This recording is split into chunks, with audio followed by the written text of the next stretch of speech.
and they can pull out every rotten thing you've ever done and bring it up and rub it in your face. I've had patients tell me, hey, I forgot this 20 years ago. I forgot I ever did it. And they pulled it up and they're rubbing it in my face. These thoughts are always negative and virtually always lies.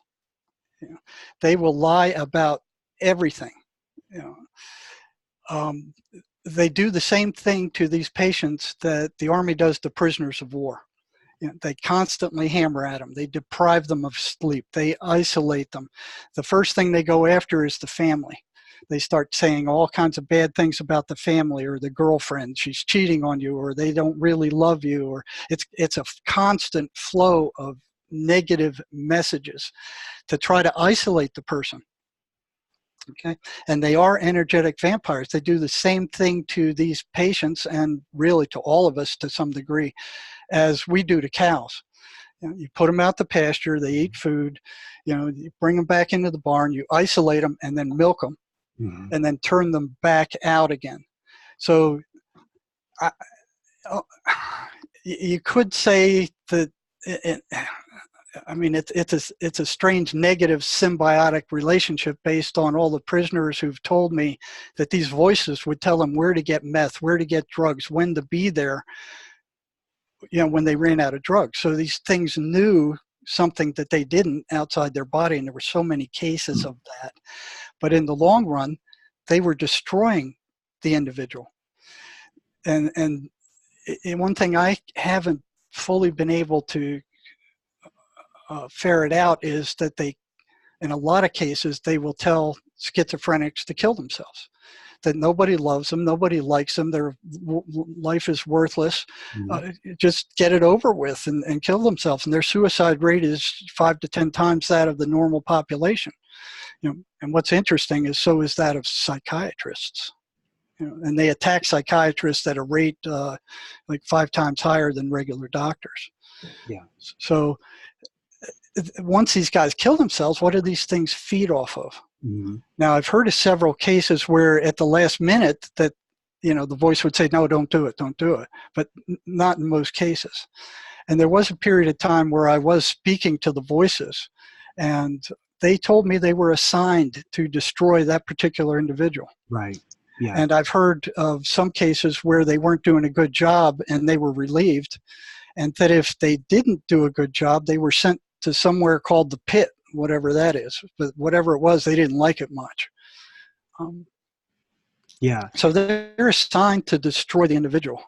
Yeah. And if you tie that in with Carl Wickland's book, a lot of the cases that he was treating weren't necessarily the ones that would end you up in a psychotic ward. These are more like, I would call them soft possessions. And when I say soft, it's because the personality that was actually, the demon that was actually infecting the individual didn't have such a violent motive in them.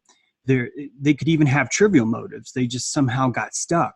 And you wonder if when you see a demon that's trying to cause a suicide, what they're really doing, this is pure speculation, but what they're really doing is echoing what they were doing in their own lives, that they wanted to kill themselves.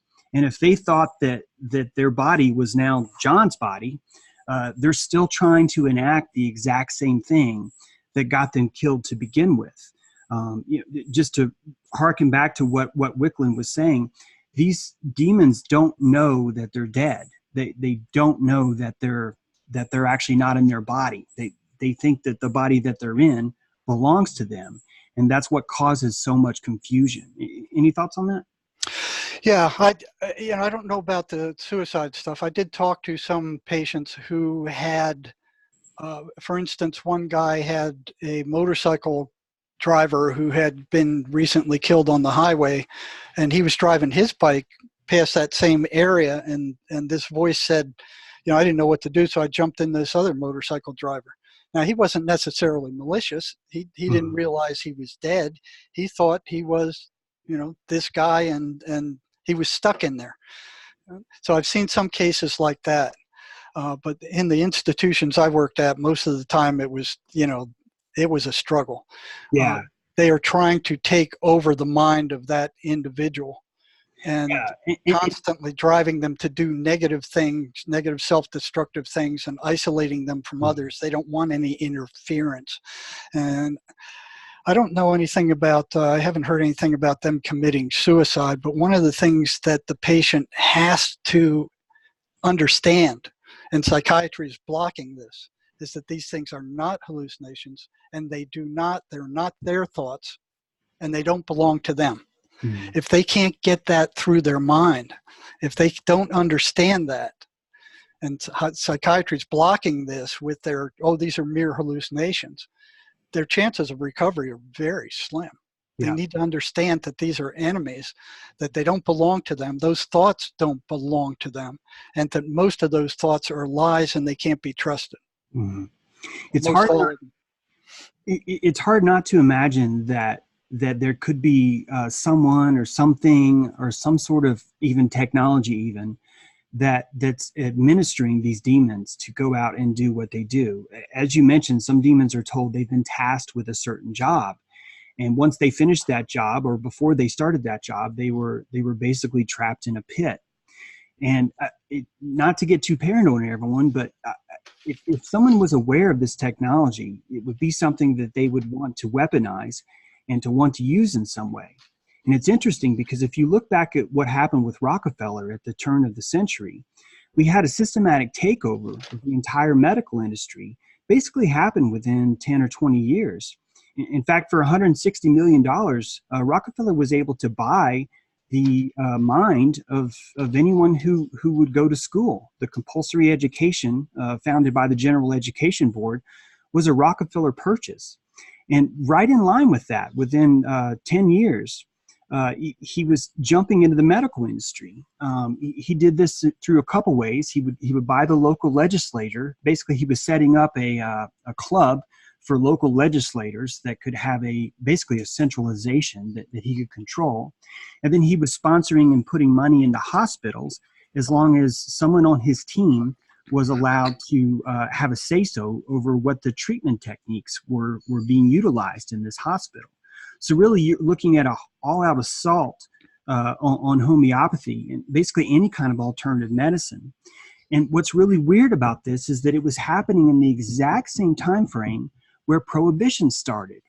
Now, from the outside, you might look at prohibition as like, oh, well, that's a wonderful thing. You know, it's good that we want to keep America dry, so to speak. But if you look at what was happening with the temperance movement there, America was already dry. Alcohol was not a big drug back then. But when you institute a policy, nationwide policy, where from now on we have a prohibition on all alcohol, you actually end up constricting something. You're putting your grip around its neck. You're denying it oxygen. Two things grew when prohibition happened: the federal government and the mafia. In fact, we invented the cocktail during that time. And to come back to what I mean by this possession is if you look at alcohol as something that would lower the egoic shield, the moment prohibition was lifted, you would know what everyone was going to do. Everyone's going to drink now. It becomes a way of actually instrumenting a program that wasn't popular before. You say no one's allowed to do that, and then you say, okay, now everyone can. What I'm suggesting here is that if there was something that could control this as an industry, it would make sense to find ways to lower our egoic shields, to actually shame the ego, to attack it with drugs, with culture, with government laws, with war, with everything you could possibly imagine, to lower that egoic shield so that we could be taken over by basically these possessionary thoughts, these thoughts that make us broken. They put us under mind control. A lot to say there, Jerry, but if you have any comments, please let me know. Well, again, you branched off into like 10 different branches. You're exactly right with what happened with Rockefeller and I think it was the Flexner report. Right. There were, back in the 1930s, there were a number of different therapies coming into being: electrical, naturopathy, a whole host of different therapies, and they were working, including Tesla's violet ray that doctors were carrying around at that time. The Rockefellers were tied into the drug industry and medicine, and they saw these other therapies as a threat. So like you said, they went to the legislature and they outlawed these. They went to the ivory tower and said, listen, we're not going to support you unless you teach pharmaceutically, drug-based therapies, and that's it. So any institution that was teaching anything else was not allowed to issue a medical license to practice. And any practitioner who had one who referred to any alternative therapy was mocked and run down and threatened their license to take. So in one fell swoop, these rich millionaire guys, it was Rockefeller and Carnegie, I believe it was, had wiped out every other therapy in the educational institutions other than drug therapy. Mm-hmm. In fact, the violet ray device was banned by the FDA. Literally anyone who had one or was trying to sell one was sued, which is an attack on the electromagnetic healing industry, which I find really fascinating because this is the exact same time when the special relativity was introduced. I'm not going to drag you through this mud, Jerry, but special relativity was an idea that was very much pushed against and disproven by a lot of other scientists that believed more in this concept of almost an electric universe way back then, that there was a plasmatic etheric field. Mm-hmm. And if we were to think about mental technology, if we were to think about algorithms that run through the ethereal world that can connect to our mind, it's almost like you see someone trying to shroud the truth by turning it into a purely materialistic world where everything can only be cured through a pill or through some type of pharmacological fix, which really does mask any layman's ability to. We don't even know what's in those drugs. I mean, we're told, but we don't really even fully understand them. So it definitely takes us from going in one direction and completely turns us around. And we've been on that same path ever since. And we have, and they've resisted it. Matter of fact, naturopaths are being murdered all over the world. Right. And, you've mentioned several times that it appears like these things are almost programmed or of a computer type nature. And I have seen a lot of evidence that appears to substantiate that. They don't seem to be able to break that negative bound. They're held there. Although they can tell people where to get drugs and there's another area where they can predict. I mean, they have predict what's happening. But in line with what I was saying about them going crazy, when the patient is about to be told that they are parasites, okay, they react to that very boldly. I mean, they get very upset, and I could actually feel that, and they try to distract the patient away. Now, one thing that's very strange that I found is that the patient needs to know this, and once they find that out, they start resenting the voices, because they don't fully understand that they're parasites. So when I got the patient to the place where I thought they could comprehend that they knew that the voices weren't who they were, that they understood that every time the voices appeared, they were being drained. I would tell them, I would ask them, I said, are you hearing the voices right now? And they would say, no. I said, when's the last time you heard them? Well, a few hours ago. And I would tell them, okay, they're going to appear in about 5 minutes. And this is what they're going to say. Mm-hmm. I'm going to give you some information. First, they're going to say that I'm crazy, stupid, and a nutcase, and don't listen to anything I say. If you stay, they're going to tell you to leave the office, to get out of here, to escape the ER. If you still stay, they're going to tell you to attack me. And what was so friggin' strange is that even though I warned the patient, I told him what was going to happen, those things rolled off just like that in that order. They could not change them. So if somebody told you, hey, you're going to dance on your head naked in 5 minutes, you'd go, screw you, I'm not. Or if they told you you're going to do anything in 5 minutes, you'd probably go, see, I'm going to do the opposite just to show you. These things did not seem to be able to change that pattern. Yeah. If anybody was telling us we're going to do this, we wouldn't do it. But they could not. They would run off just as like that, like clockwork. And that constantly amazed the patient. Like, how'd you know that? Yeah. And then I had their attention. Once you get their attention, then you can start talking to them. Now, the medicines, the only reason they work is because they calm the person down. These entities feed off of negative emotional energy, and everything they inject into your mind, every negative thought is designed to generate that negative emotional energy. And a lot of patients would say, I could feel them taking it. I could feel it being sucked off. Mm-hmm.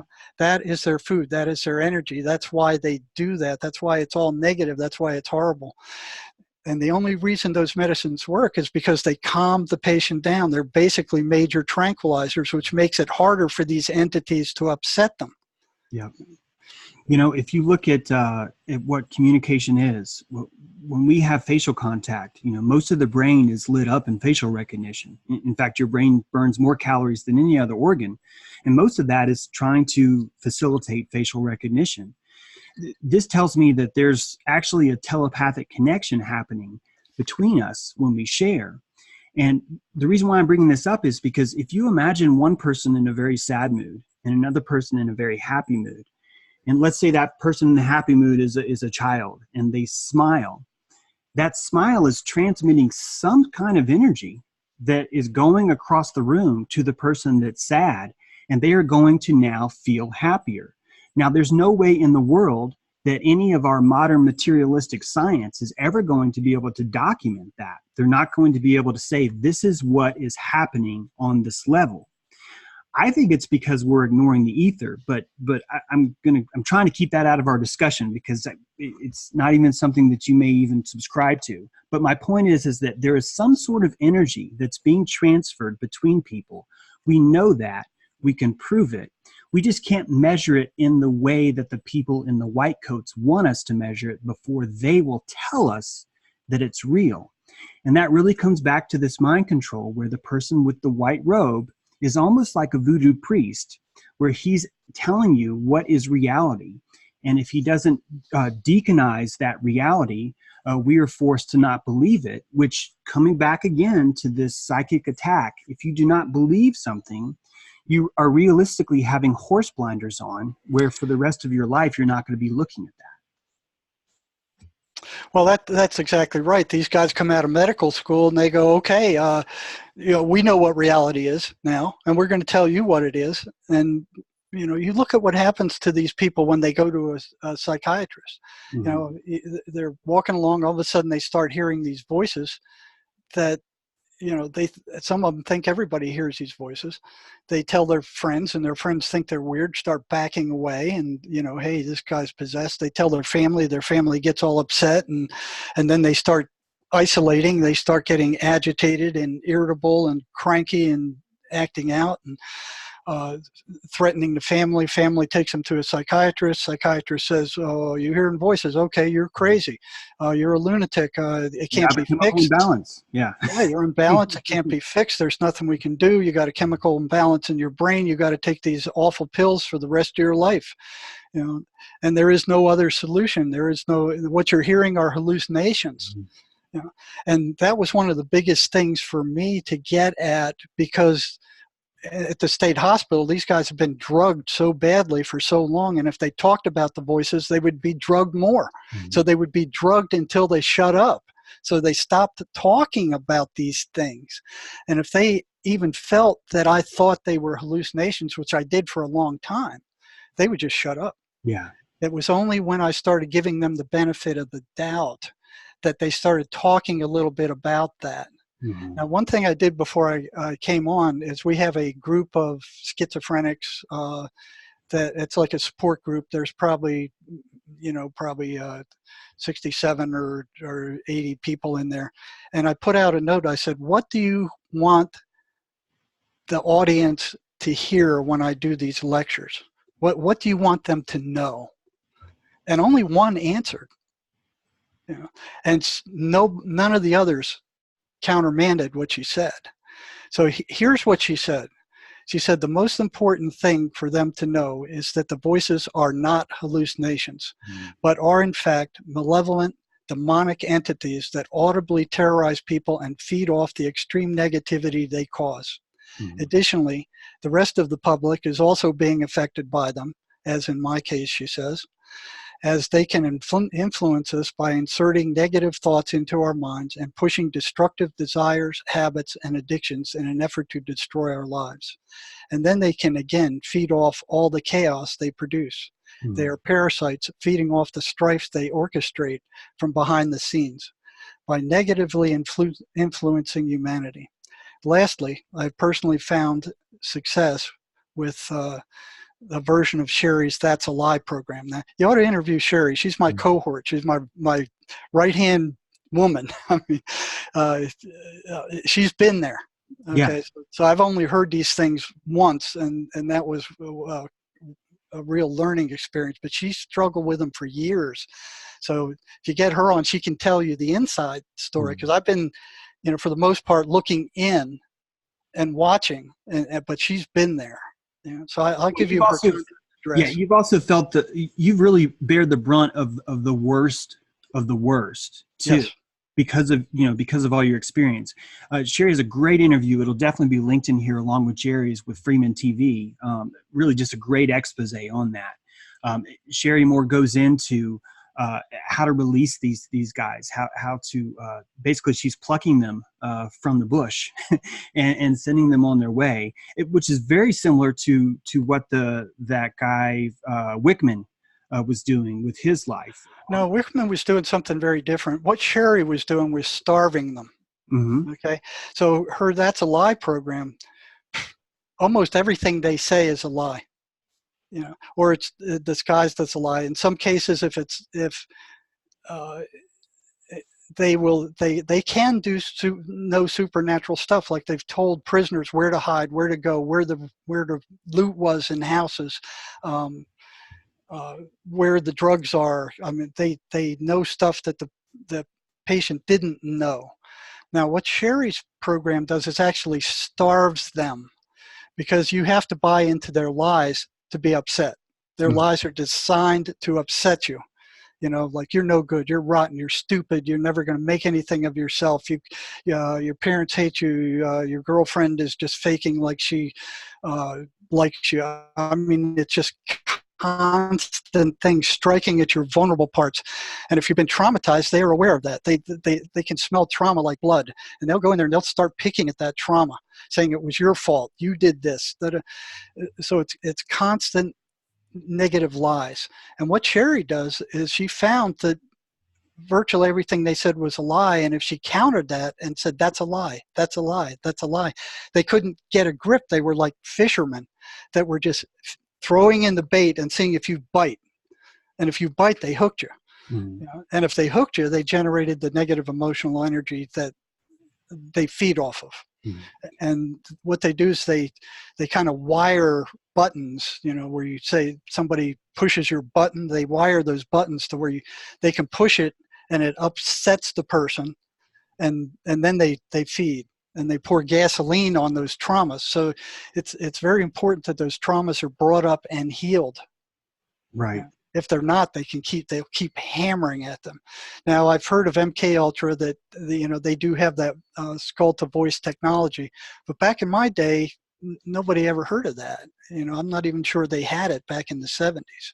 They may have, but even if they did, I don't see why they would waste it on these people who were in the hospital who really posed no significant threat to them. I mean, they weren't like us exposing the cabal and these dark entities. They really destroyed their lives. Well, beyond the MK Ultra, there's actually Army devices. This really is just standard issue Army equipment now that can microbeam thoughts into someone's head. This is a little bit different than the demon stuff because these are actual words. They're actually hearing words in their head, and this is through a microtransmitter that's being shot across a field. There's a film out there that's pretty popular. I'll see if I can find the link to that.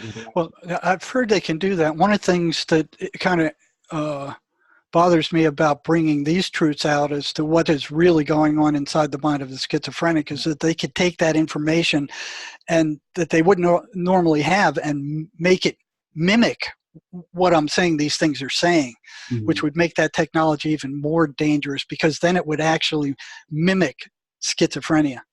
You know, if they could see what the voices are saying and how they're saying and how they operate, they could use that against people.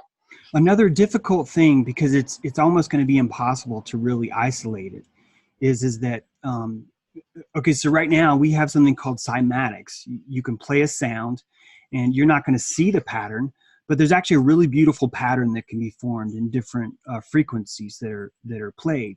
These patterns could be electromagnetic. I'm not saying that the sound is, but it could be very easy that there's an electromagnetic field wave that's around us.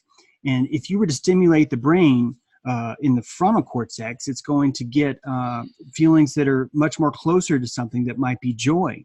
If you were to stimulate the inner reptilian core, it might be something more dichotomous, where it's, you know, fight or flight or shock or something more base root. I say this because it could be that the demons themselves don't actually know language. What they know is cymatic feeling. They're able to stimulate the brain in the front and the back and the side in just the right way to allow the person to reconstruct. Again, our thoughts are probably constructed from the chemicals that's happening underneath it. 95% of our thoughts actually are non-algorithmic. It's more about patterns. We're trying to make things fit into a pattern so that we can palatably absorb our environment. I'm not saying that that's what demons are, but it's just interesting that it's actually really difficult to assign exactly what traits they have. I've basically found 4 traits, or maybe 5. Number 1 is they seem to have some sort of memory. They could be tapping that from their user. No, the memory they have, it comes from the patient. They don't seem to have any memory of their own. You know, it all comes from what I've seen. It all comes somewhere from the patient. Well, what about the instance of the patient that his voices were telling him, get in a car, drive to Oregon, I know where you can score some dope. And he does that. And he's able to find the field, find the park, find the right guy, get the dope, you know, get his fix. Well, yeah, that's true. And there are cases like that. They did know that ahead of time. There were several other cases like that where they knew things like which houses to rob, when the people were up, when the cops were coming. And I'm not so sure. I was thinking maybe that has something to do with vibration, but for the most part, they weren't able to provide any information other than what the patient already knew, for the most part. You know, Right. Van Dusen had one where the voice claimed he was an engineer, but he didn't know anything more about mathematics or engineering than the patient themselves knew. Fascinating, right? And for the most part, that's what happens. These other ones are like an anomaly. I mean, Gotcha. they didn't occur that often, but when they did, they were really gripping. They were very tension-getting because of how strange they actually were. So almost like a more advanced piece of software, right? Where yeah, I think your analogy to computers is on I think if you look at the brain like the hardware. Okay, that's the hardware. The software are the thoughts that kind of come in there. Now, the question has to be asked is where does that software come from? right. Yeah. Where's the command prompt? And Right. Where does the information come from? Where, you know, and if you stand back and you watch those thoughts flow into your head, you know they're not coming from you. mm-hmm. They're coming from somewhere else. You're the watcher. You're the one who's witnessing this, and you've been programmed since the day you were born to believe your version of reality. This is what it is, and anything that upsets that is going to be. I actually did an experiment with this once, by creating a very bizarre situation and watching what these people did. And this was back when I was reading Castaneda. Now, one of the things Castaneda said is if you encounter something so bizarre that it doesn't fit your mindset, if it doesn't fit your reality, your mind is going to blot it out, change it, or forget it. Mm-hmm. So I created a bizarre situation with a group of people, and that I was able to step away from because I had a Confederate kind of trigger it, and then I watched what happened. It slowly morphed. It morphed from the actual situation that was totally incomprehensible and made no sense, to one that made more sense, and then one that made a little more sense but still didn't make sense, and then eventually they completely blotted it out. Yeah. So I'm going, when I see these weird things at the state hospital, I know my mind is doing the same thing. Yes. Yeah. And I was watching for that. So every time something very strange happened, like some of these stories I've had, I would jot them down because I knew if I didn't, I would forget them. And that's exactly what happened. So now I'm open to these things. I mean, it's like I realized that my story is just a story, and it just keeps repeating itself. But my version of reality, my particular personal reality, has been blown apart so many times that I no longer, I know there's things going on here beyond my comprehension. And with that mindset, I can see those things. I can see them start happening. So let me correct what I said then, and tell me if this is closer to your thinking here.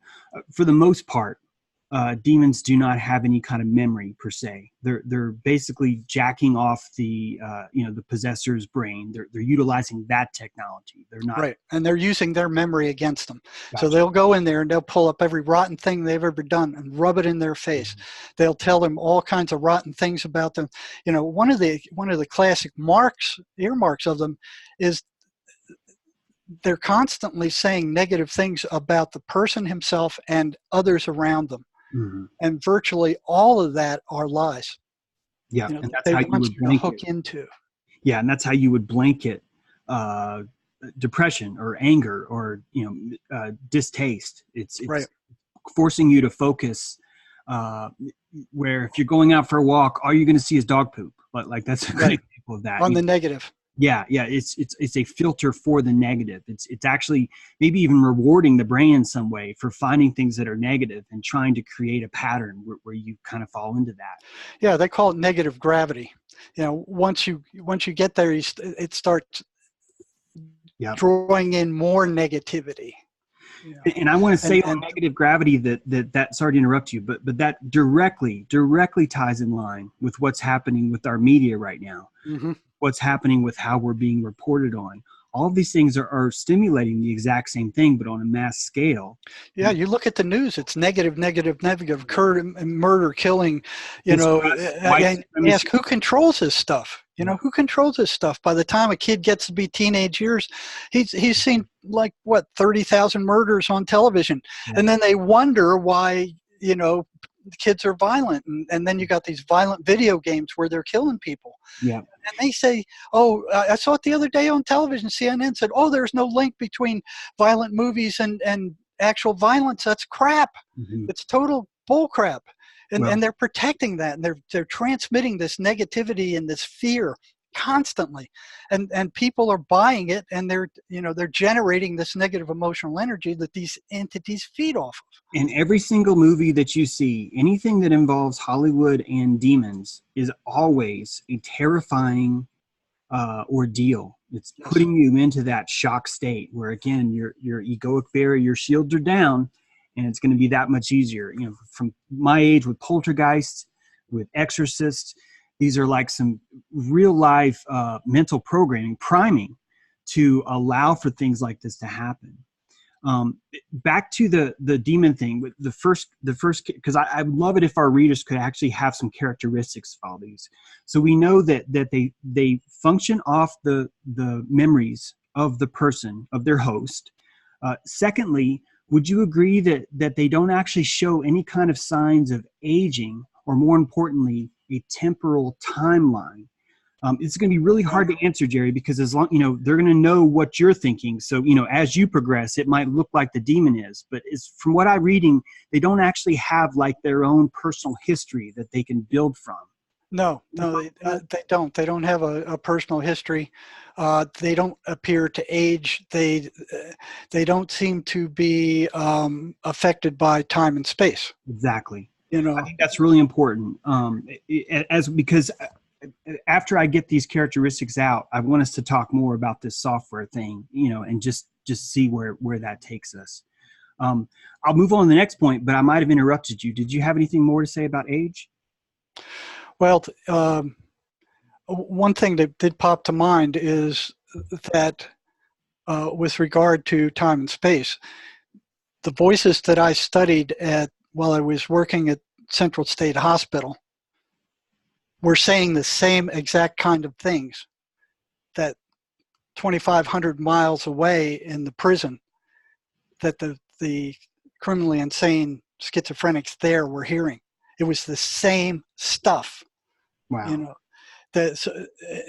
So it's almost like they were all programmed out of the same cookie cutter to do the same kinds of things. And they're negative, and they're designed to destroy and dismantle the individual. And they do that like in a manner very similar to what armies do to captured prisoners. They hammer at them constantly. Mm-hmm. They keep them awake. They deprive them of food. They isolate them. And isolation is one of the big things. One of the first things they go after is family and friends. Anybody who cares for the person. They'll start filling their heads with, well, you can't trust them. They're no good. They really don't care about you. Get away from them. And so they start driving that wedge in. They start exploding at these people and driving them away because they want no interference from loved ones. They don't want anybody convincing that person that they're not real, that trying to drag them back into their previous reality. They want them totally isolated so they can hammer at them, and that isolation only makes them worse. So it's very critical that the families of these people keep up the support. And they make that very hard because they're constantly telling the patient bad things about the family. Their girlfriends are cheating on them, and their wives are cheating on them. They can't trust anybody. They're breaking them away. They're isolating them. They're gaslighting them, just like a malignant narcissist or a psychopath would do, which makes you wonder if maybe these kind of people that we see are actually, a living possession themselves that's causing this kind of behavior, because it's always the exact same behavior that you see. In fact, the government's doing that too. The government gaslights us every day. They just did with Epstein. This is a continued effort to basically pull the rug out from underneath you so you don't really know where you stand, which is how you lower the egoic shields, and you can make your invasion that much more effective. Yeah, you look at the CNN. I mean, the people who listen to CNN, completely gone. I mean, they don't realize they're constantly being lied to. I mean, all the mainstream media. I mean, they take that as fact. They can't comprehend the kind of things that are actually taking place. They don't want to see it. It's outside. It's shock. You could argue that what we call an NPC now, those, we have drawings of them as like gray people, but what we call an NPC is really nothing more than a human that's in shock, that they've been induced into shock for so long that they just go along with whatever. This is classic trauma programming. This is classic Stockholm syndrome, but it's happening on a nationwide scale. Well, on a worldwide scale. Well, yeah, that too. But if you look at JFK is the perfect trauma programming exercise. It's how you would induce the same way the Army would do that to a foreign prisoner. Right. Same way with 9/11. Same thing. Exactly. The mass shocking of the populace. With no answer following. That's crucial. Yeah. Yeah, so, and then they'd sweep up all the evidence and take it to China. And now they're coming out, a Society of Engineers and Architects are suing New York, saying, listen, that there's incontrovertible evidence of explosives being used here. You know, Yeah. And and even they're being blown off. and even if that comes out, I guarantee you it's going to be unrolled in a certain way where it's going to be used to take over another country instead of actually looking at ourselves and going, hey, we did this. This is pretty crazy. But we're getting off track. Those are the first two. Just to repeat, the memory is being harvested from the host. They don't appear to have any kind of temporal existence where they don't actually age or progress. You know, you're not seeing a mood swing where they're having a good day and a bad day. I'm talking about the demon, not the host. Mm-hmm. Thirdly is this idea of plurality, which is fascinating. This is not one voice. This is the voices. And there's always a hierarchical chain of command inside the demon's framework. How the demon is functioning is a very systematic system that's been in place by them. He's been given a task. He's been threatened if he doesn't follow this task. He's bringing back a body as a sort of reward system that keeps him out of punishment. So this plurality thing is really interesting. This is not one. These are multiple voices. And as you just touched on, they're not even individually different. They're not even unique. This is very much of a cookie cutter, industrialized thing that's coming out.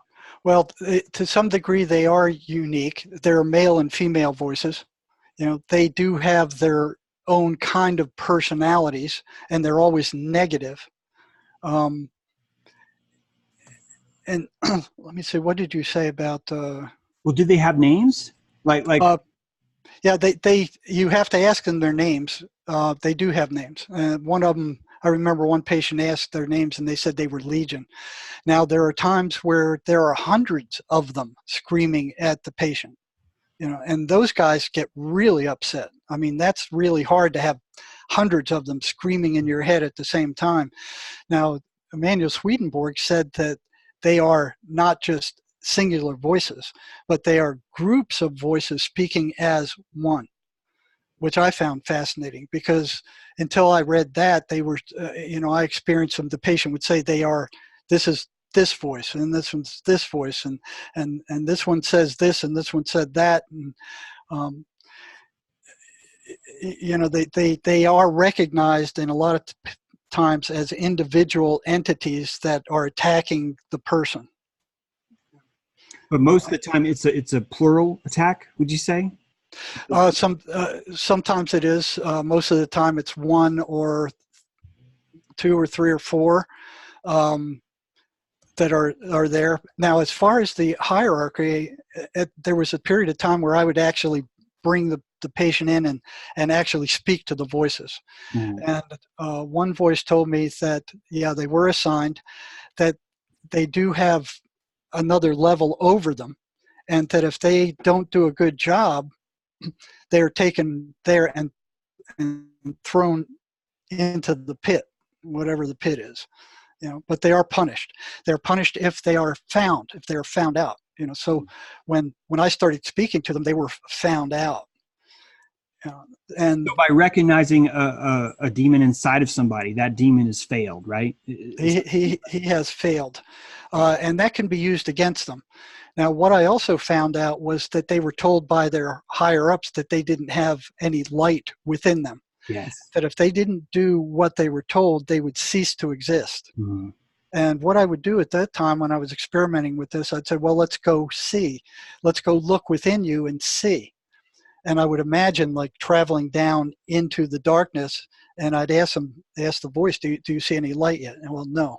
Well, how about now? No. Well, now.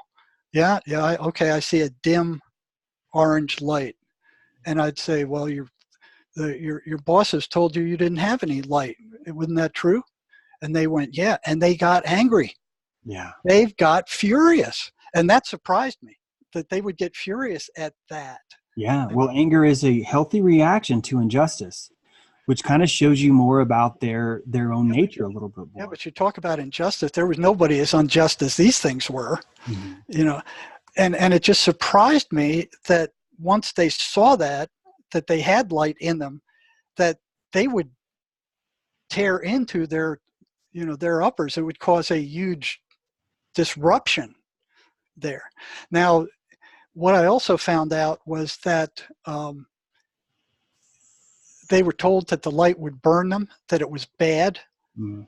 And Wow. what I did for a period of time is I would ask them to stick their hand in the light, and they said, no, it'll burn me. I said, no, it won't. Stick your hand in there. And they did, and nothing happened. And I would say, okay, walk into the light. And they would do so hesitantly. And then I'd say, who do you know who is deceased that you trust? Mm. And they would name something. Sometimes it was animals. That was strange. And an aunt or a grandma or a mother or father would appear. And I'd ask, do you trust them? And they would say, yeah. And I said, well, listen, you've been found out. You know what's going to happen if you go back to the way you are. You've spoken to me. I know what you are. I know who you are. You're going to be punished. You're going to be thrown in the pit for this. You know, do you trust these people? And they go, yeah. And I said, well, then stick your hand out there and go with them. And if they left, that voice was gone.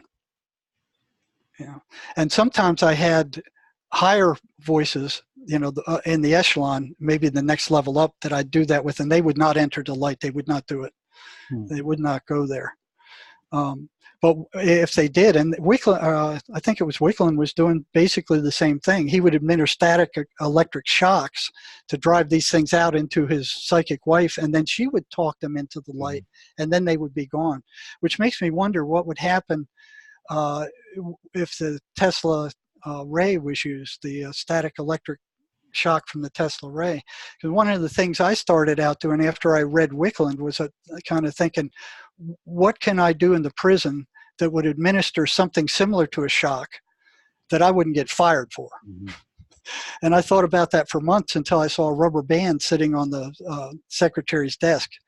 And I went, maybe that would do it. And I was in touch with Van Dusen at that time. He was a clinical psychologist who had retired from a psych hospital in California, and he was speaking to the voices all the time, much more than I did. You know, he would give them tests, he would question them. He was trying to make friends with them, thinking he would learn a lot more if he made friends with them.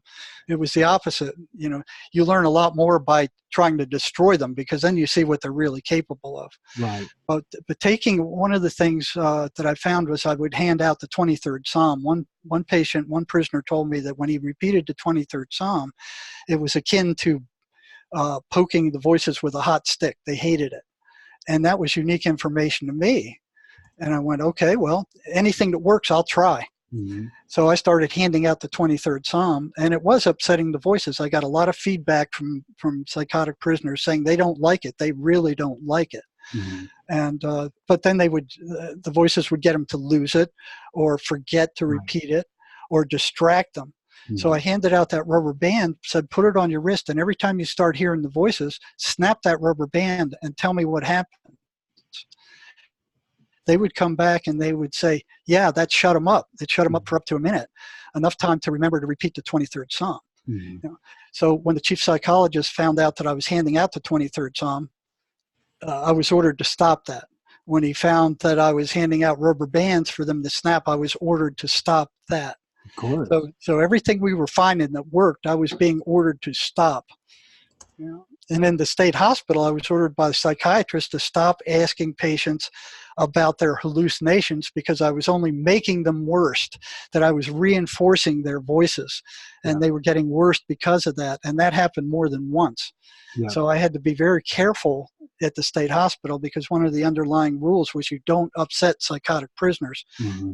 I mean, inmates. Really, you don't know what they're going to do when they get upset. So, there's a difference between treating and managing, and and these guys. Well, that's what they were doing that's what they're doing now. They're only managing these things. They're not. They have no cure.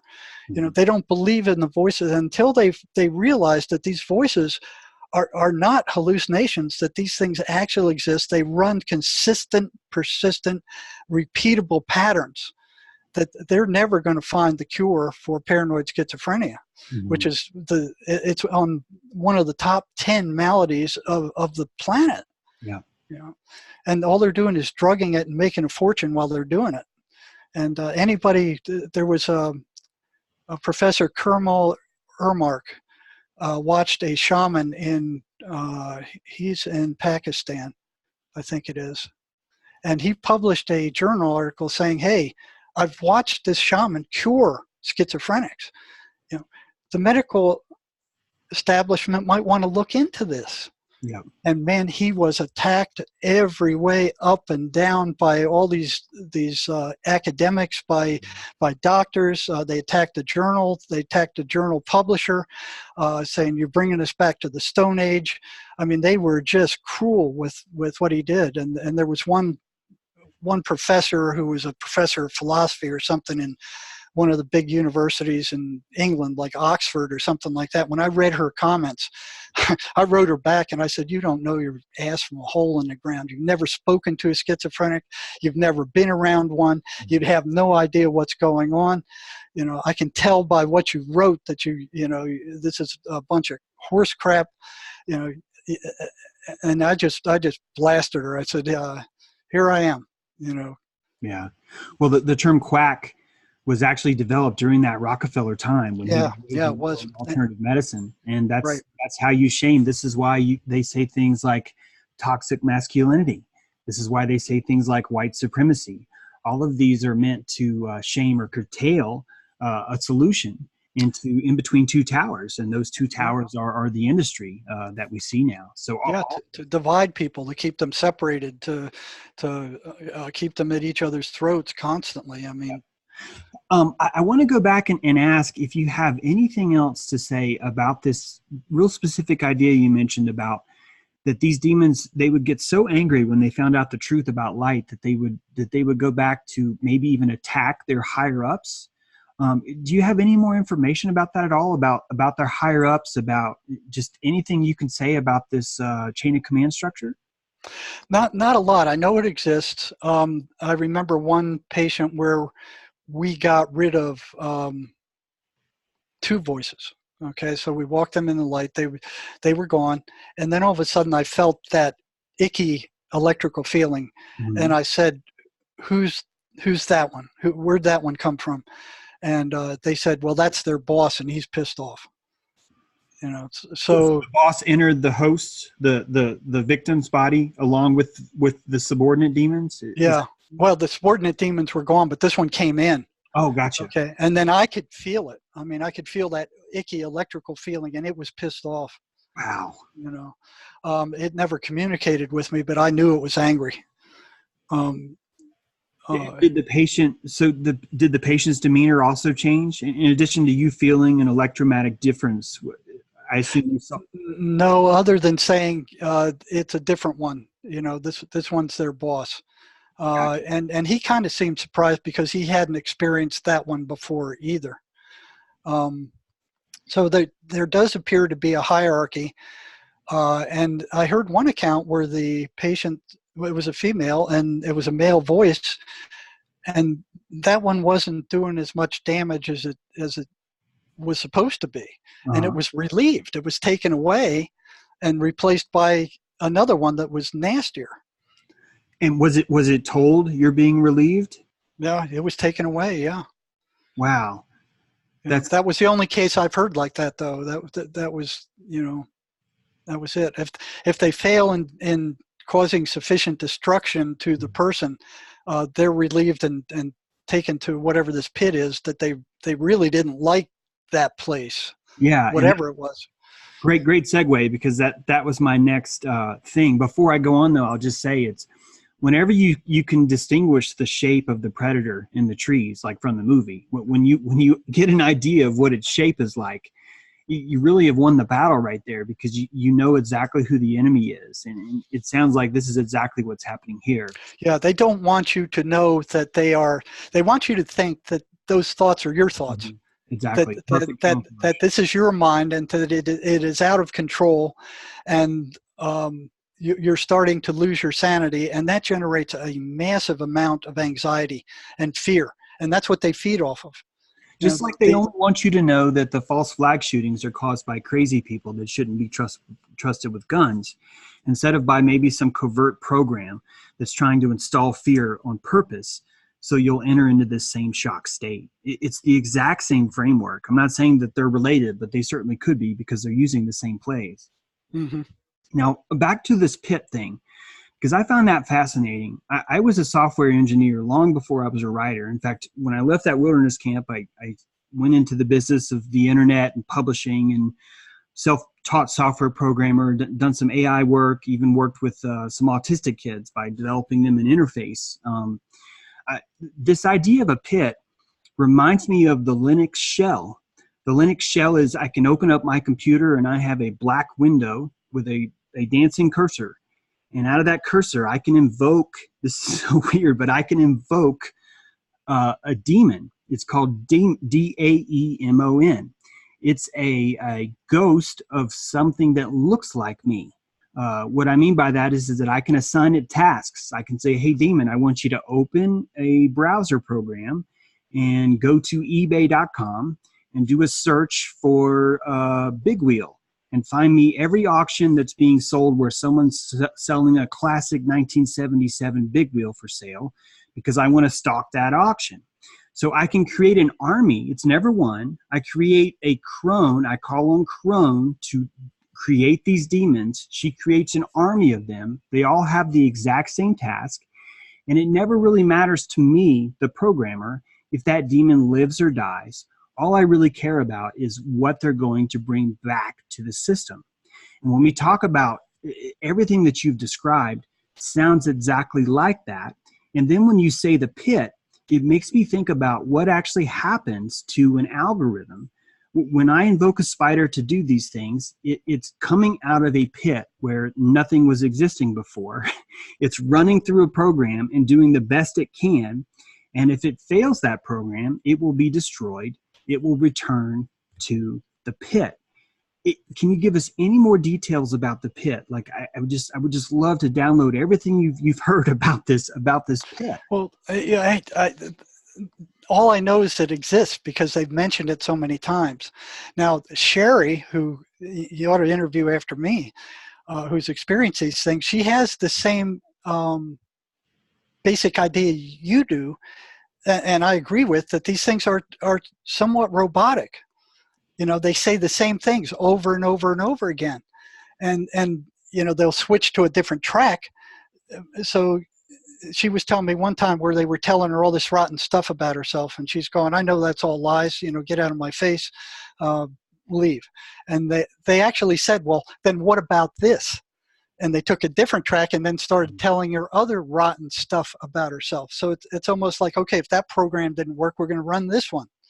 So she also feels they are of a robotic nature and maybe controlled by something beyond them. Right. Any descriptions of the pit that you can recall? Is any given anything like that? No. All they would say is it existed, and it wasn't a good place. Dark or light or fire? I'm sorry, I know you're saying no, but I'm just gonna ask anyway. I assumed it was dark, but you know, they'd never said that. Gotcha. You know, Up or down, like above or below or to the side? Well, again, this is an assumption. Mm-hmm. You know, they never said anything other than, you know, if I fail, this is where I'm going to go. I assumed it was down, but they never said that. They never gave a great amount of information about it, and I've never asked about it. I don't know why. I mean, now that I think about it, I'm going, why didn't I ask them about that? You know, it's like now I don't have access to a clinical population, and I can't ask them. You know, so. Yeah.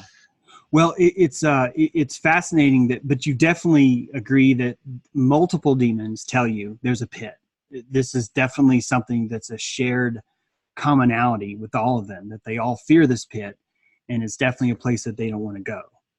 Well, I wouldn't say all. I've only heard this from a handful of them, okay. But they were all saying the same thing.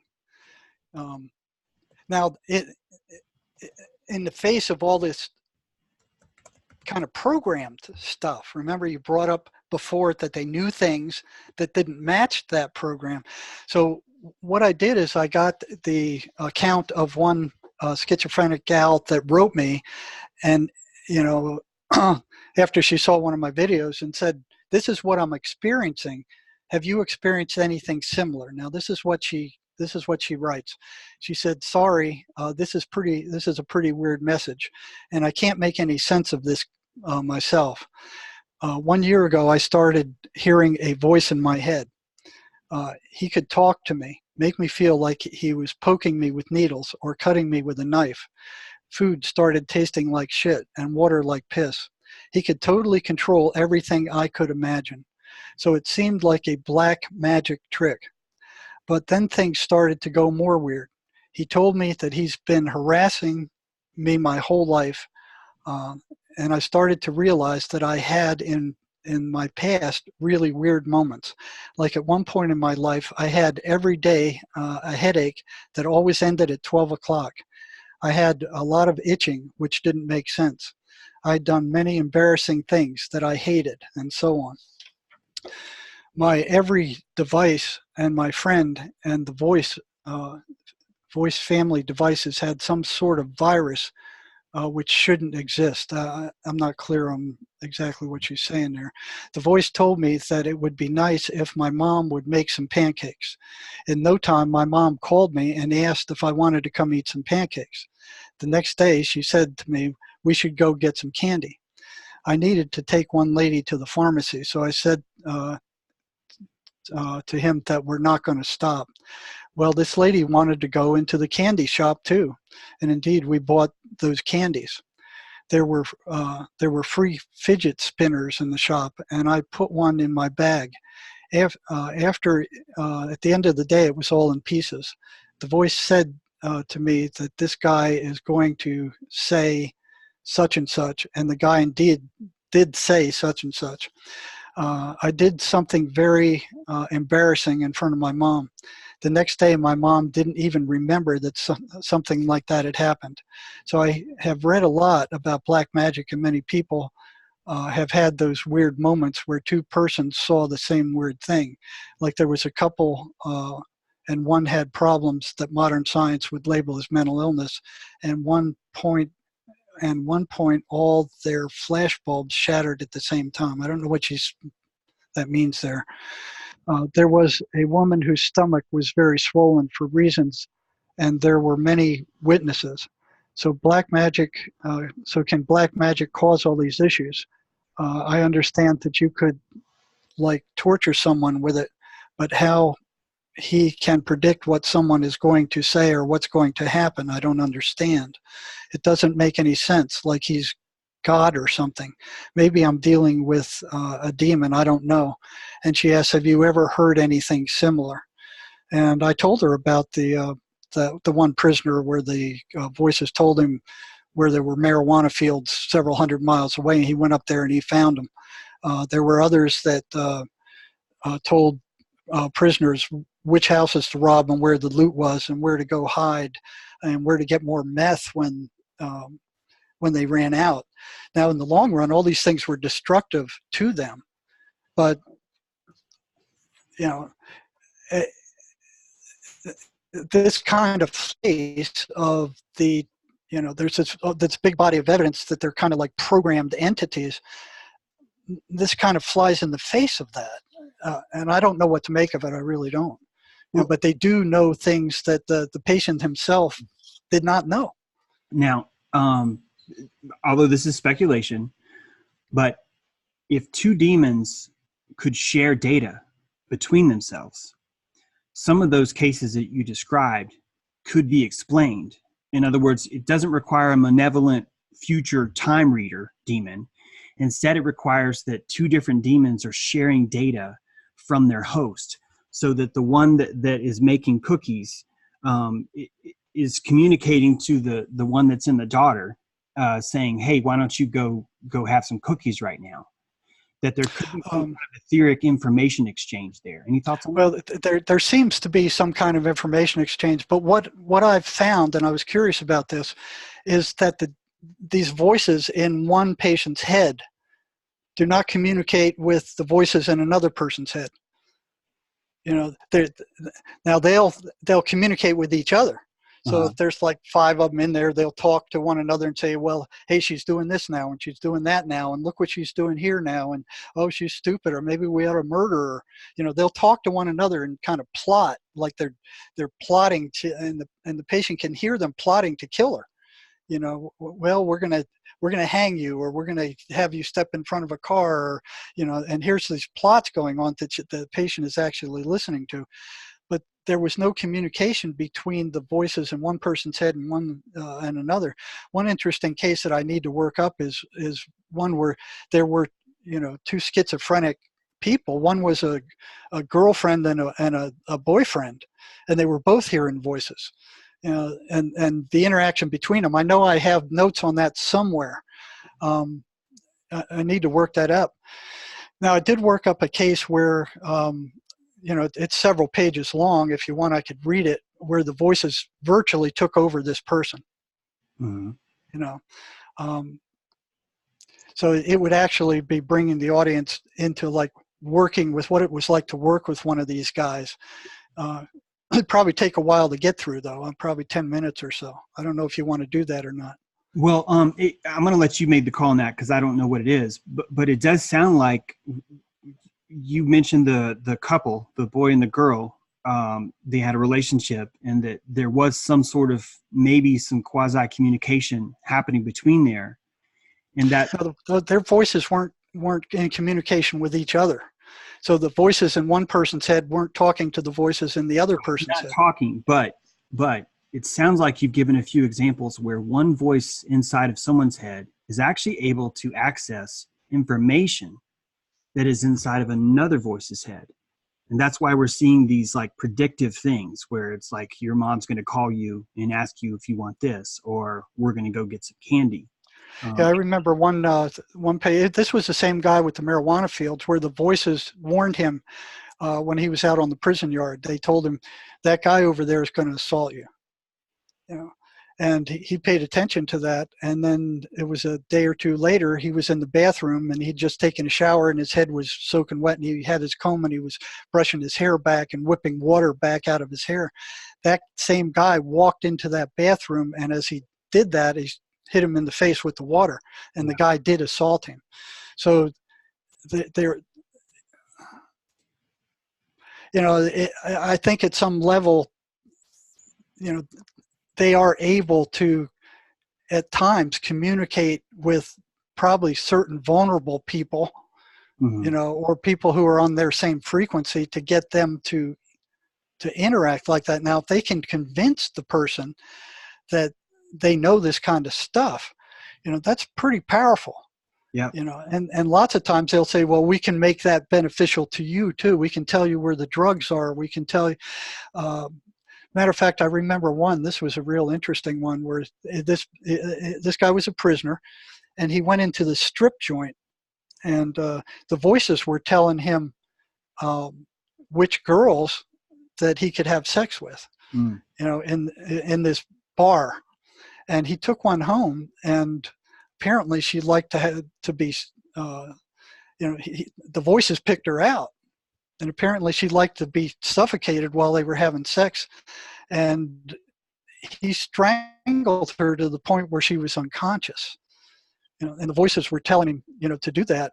And it shocked him that she was, kind of laying there lifeless. He didn't kill her, but she was unconscious. Yeah. And I remember him telling me how shocked he was when that happened. But the voice would actually pick out which women for him to approach. Mm-hmm. Well, there's so much about this is also trauma induced. The story of Frank James, who was riding on a motorcycle. Forgive me, this is either from you or from Wicklund, I can't remember, but this guy was driving a motorcycle, had an accident, a demon entered him. It stayed with him for years and years. And then later on, he suffered a head injury and the demon apparently left. That, he was very super violent for all these years during that time. And then after it's over, he left again.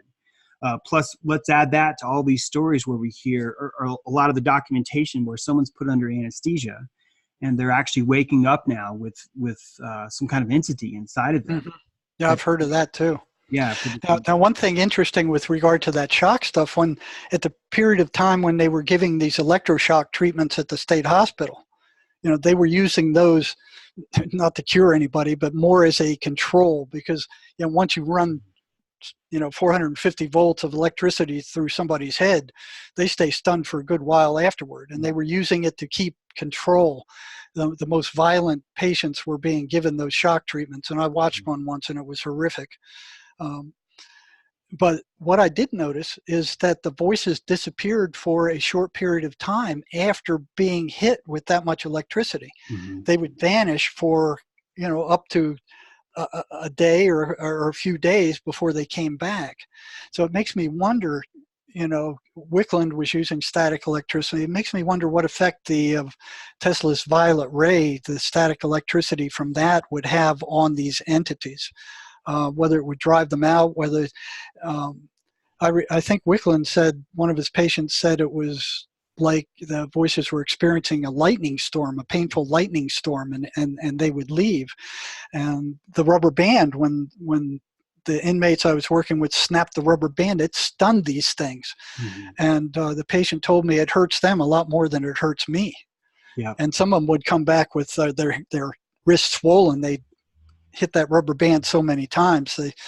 But virtually everything that the administration, more the chief psychologist, when he saw that I was trying to do something to interfere with these voices, he would stop me cold. And at the end, I ended up when schizophrenics started recovering, fully recovering, going off their meds, they went, "This isn't supposed to happen." And they put me under investigation, and had another psychologist go in there and ask these patients, "Well, what's he doing for you in there? What are you doing in there?" Because I'd spend hours with these guys where, other people working in psych could only stand them for 15 or 20 minutes and then wanted to get rid of them. And I found them fascinating. And he asked this one, and the one guy, who recovered, and the guy said, "Well, he's helping us, not like you assholes." And boy, that was like pouring gasoline on the fire. Shortly thereafter, I ended up in front of the medical director with an inquisition. I was being charged with experimenting with prisoners without departmental permission, which I would have never got. I thought, hey, well, they're going to be happy that these guys no longer need these expensive medications. They're going to be happy about this. No, it was just the opposite. It was just the friggin' opposite. I couldn't friggin' believe it. Well, one of the reasons why I only lasted a year in that wilderness camp, that I worked in this wilderness camp for a year, the only reason why I lasted, I was fired after a year because I wasn't following the protocol. I was instead going, wait a minute, let's deal with this directly. And again, when I could see that face switch, when I could see that happen, in fact, I would look for opportunities where, oh wait, he's back. Like one kid I would call Squirrel, I would see him switch, and I would know, okay, there he is, and I would look at that as a therapeutic moment. I wouldn't look at that as, okay, let's call in the big pills, or let's put him in a PMAB, which is a physical management of aggressive behavior. It's all these different things that are not really helping the situation. They're managing. They're not treating. They're managing. And that's what the medications are right now. They dampen down the symptoms, and that's all they do. Yeah, well, they were really in some rare cases, if they catch it early enough and they hit them with these meds, the thing can't grab, it can't get hold. But in most cases, all it's doing is just destroying their peripheral nervous system, killing brain cells, turning them into semi-zombies, which they hate. And that's one of the first things the voices go after is those meds. And I wondered why, for years, why they continued to go off their medications in the state hospital and chose to go psychotic. Right. I'm like, why are they choosing to go crazy instead of staying on their meds? And I would ask all the staff, and the staff would say, well, that's just a symptom of their illness. And I'm like, well, what kind of answer is that? Yeah. Or, they're crazy, or they don't like the side effects. So I started looking into the side effects. They're not good. They're awful, but they're not anywhere near as bad as a florid psychosis, which is hell on earth. And I would start asking for years. I mean, this went on for probably 2 or 3 years. Every time one of my patients went off their meds, I would ask them, why did you do that? Why did you go off your meds? Especially those who had done it before. And they knew what would happen. I said, you know what happens. Why did you do this? Well, I didn't like the side effects. So I came up with two listings. One of, I said, write down on this piece of paper all the side effects you actually experienced with those meds, because they don't all experience the same side effects. I got another one, and I made a listing of all the symptoms of paranoid schizophrenia, like 2 pages worth, and they were awful. So I took that one sheet with the side effects, and then I gave them the sheet with all the symptoms of schizophrenia. I said, okay, check the ones that you have experienced. And they checked a whole bunch of them. And then I handed them both back, and I said, which worse? Which is worse? Consistently, they would say, well, okay, the psychotic symptoms are worst. Mm-hmm. And then I'd ask them, well, then why do you keep going off your medications? And you know what they said? I don't know. Yeah. Scores of them.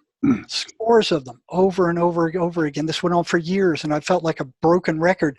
I'm like, if they don't know, who does? Mm-hmm. And I just kept asking that question. Oh, this went on for 2 or 3 years before one girl who had gone off her meds, who was about ready to be thrown out of the rehab program. Now, we were trying to find these guys jobs, so they had the function. We were teaching them vocational skills and then trying to place them in jobs to get them out of the hospital. So it wasn't just managing them. They had the function in order to hold down those jobs. So it wasn't just, give them pills and let them go. I mean, they had the function. I had to find out why they weren't. So this one gal was about to be thrown out because she'd gone off her meds for the 3rd time, and her mother called me from South Georgia and said, don't discharge her, please don't. I can't handle her down here. I'd like to come up and talk to you. Let's talk to her together and see what we can do. And I said, well, okay. So I scheduled her for one Friday afternoon. She came up from South Georgia, and we were both asking this little gal, why did you do this? Why did you go off it the 3rd time? She said something to the effect of, like, you won't believe it.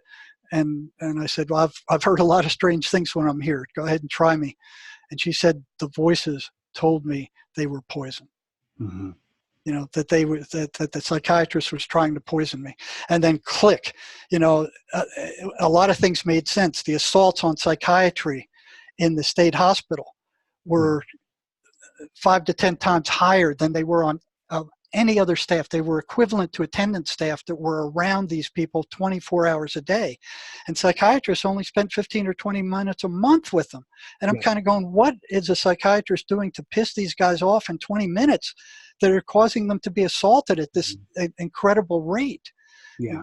It was the medications that they were dishing out that the voices didn't like and knew they came from psychiatry. And they would they would tell the patient to attack the psychiatrist.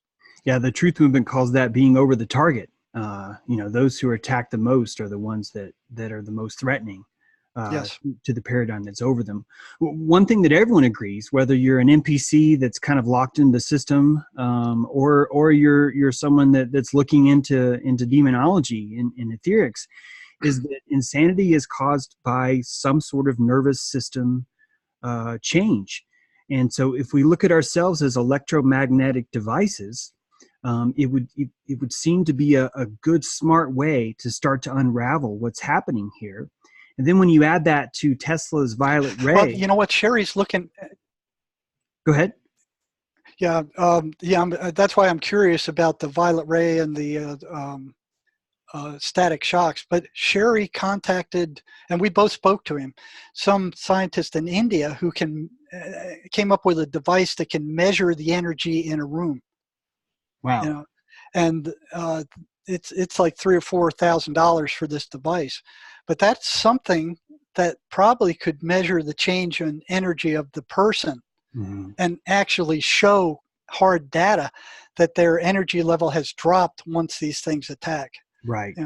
Because the academic ivory tower is not going to believe anything that they can't see, measure, feel, hear, or taste. Yeah. Well, and that goes into hydrotherapy, because some people, at least Carl Wickland, had mentioned that hydrotherapy, a continuous flow of water, sometimes helps these things.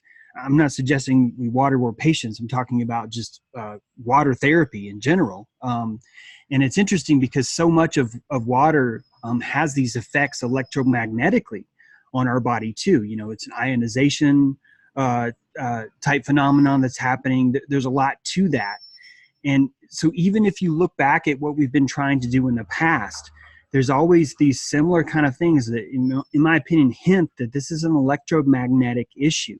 There's something that can be corrected by doing that. Even your terrifying story of the static charge that was moving through the room really kind of hints at that this is an electromagnetic phenomenon we're dealing with. Well, they did use water therapy at the state hospitals for a good period of time. They found that warm water kind of calmed these guys, but it didn't really cure anything. So then they carried it to the extremes. Right.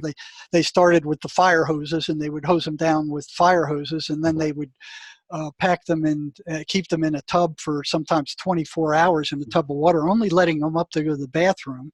And then they would pack them in water with ice water. So they were trying all kinds of crazy stuff to have some kind of impact on these things.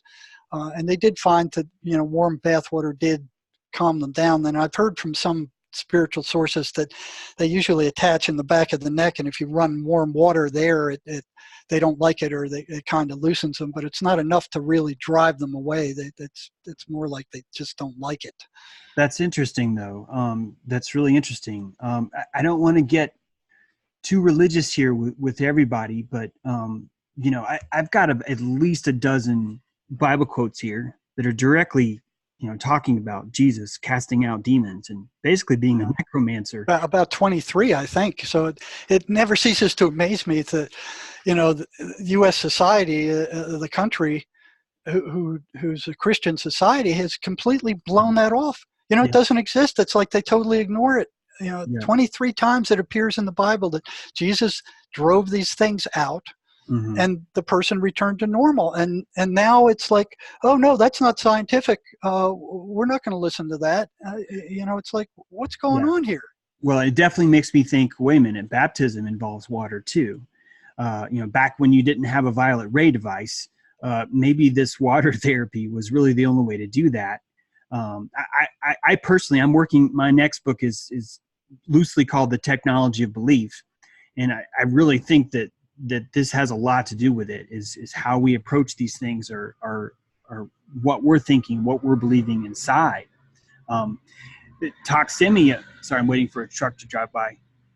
Toxemia, or blood poisoning, was also looked at as an early possible cause. It's been proven that it's actually not. However, a lot of anyone that has like a bad tooth decay would end up in Wickland's office because it's, again, coming back to this egoic shields, if you think about what a toothache does, what a rotten tooth does, it really erodes your shields. It really drops you down, and it would seem like a perfect avenue where it demons brings your energy level down too. Yeah.